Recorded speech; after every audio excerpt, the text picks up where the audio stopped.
Mengadili. 1. Menyatakan terdakwa Nadiem Anwar Makarim tidak terbukti secara sah dan meyakinkan bersalah melakukan tindak pidana sebagaimana dalam dakwaan primer. 2. Membebaskan terdakwa oleh karena itu dari dakwaan primer tersebut. 3. Menyatakan terdakwa Nadiem Anwar Makarim telah terbukti secara sah dan meyakinkan bersalah melakukan tindak pidana korupsi yang dilakukan secara bersama-sama sebagaimana dalam dakwaan subsidiar. 4. Menjatuhkan pidana kepada terdakwa oleh karena itu dengan pidana penjara selama 10 tahun dan pidana denda sejumlah 1 miliar yang harus dibayar dalam jangka waktu 1 bulan dan dapat diperpanjang untuk paling lama 1 bulan sejak putusan berkekuatan hukum tetap. 5.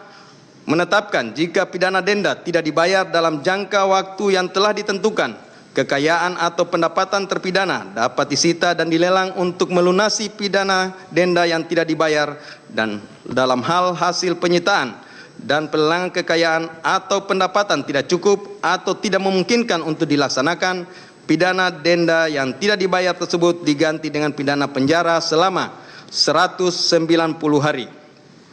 6.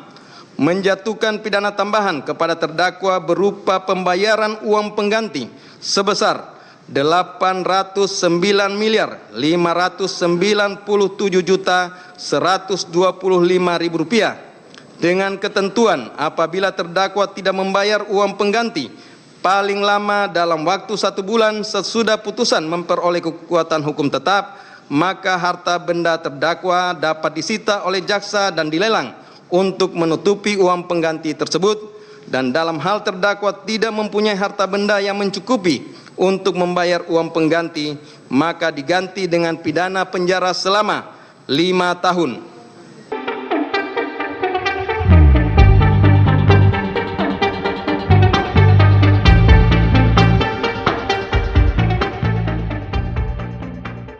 Gestur Ketua Majelis Hakim Sidang Vonis kasus dugaan korupsi Chromebook Nadiem Makarim terlihat gelisah saat membacakan vonis.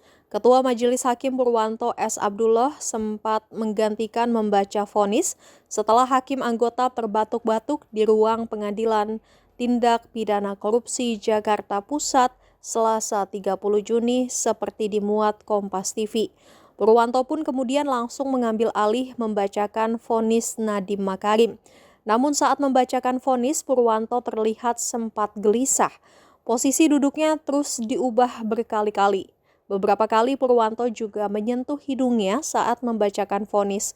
Bahkan Purwanto sempat melewatkan poin keempat vonis sehingga mengulang dari poin ketiga.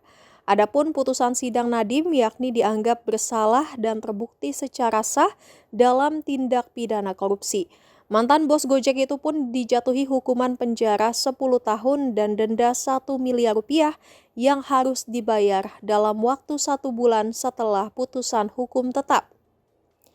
Selain divonis 10 tahun penjara, Nadiem juga dijatuhi pidana tambahan kepada terdakwa berupa pembayaran uang pengganti sebesar 809 miliar rupiah lebih, di mana dengan ketentuan apabila terdakwa tidak membayar uang pengganti paling lama dalam waktu 1 bulan sesudah putusan memperoleh kekuatan hukum tetap, maka harta benda terdakwa dapat disita oleh jaksa dan dilelang untuk menutupi uang pengganti tersebut. Apabila Nadiem tidak mempunyai harta benda yang mencukupi untuk membayar uang pengganti, maka diganti dengan pidana penjara selama 5 tahun. Nadiem pun langsung membuat gestur berdoa saat putusan dibacakan. Bahkan Nadiem sempat berdiri dengan raut wajah sedih di tengah hakim membacakan vonis.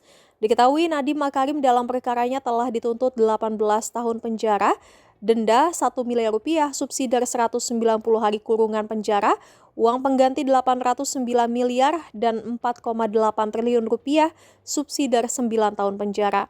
Nadiem Makarim kepada awak media mengatakan apapun yang terjadi berharap ada perubahan bagi sistem hukum di Indonesia. Nadiem menegaskan tidak pernah menyesal keputusannya untuk mengabdi kepada negara dan tidak ingin anak-anak muda ketakutan untuk mengabdi kepada negara setelah kasus ini.